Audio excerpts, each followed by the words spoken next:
Based on the title, Porky's Moving Day is absolutely not the cartoon that I was expecting. It's very, very well animated. There are some really interesting angles, which I'll talk about in a moment. But the narrative, it was different. I'll give it that. This is a Warner Brothers cartoon from 1936. It's directed by Jack King and written by Melvin Millar, with voices provided by Elvia Allman, Joe Dougherty, and Joe Twerp.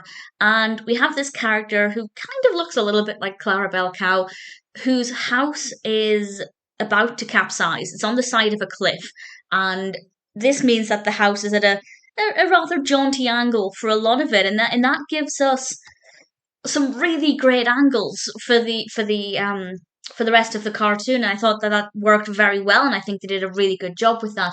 And she phones up this moving company that Porky Pig runs to help her move all of her stuff before the house goes into the water. And Porky Pig and this other character go along and try and do this, and that's exactly what happens for the rest of the cartoon.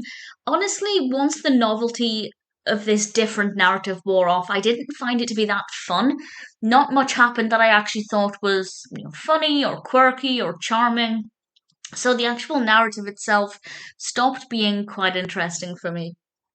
I'd say once Porky Pig got to this woman's house after a minute or so, I feel like the novelty wore off. But because the animation is so fascinating to look at, and I think really well done, and they definitely handled the angles of this capsizing house very, very well, it was actually quite fascinating, even if the actual events weren't that interesting.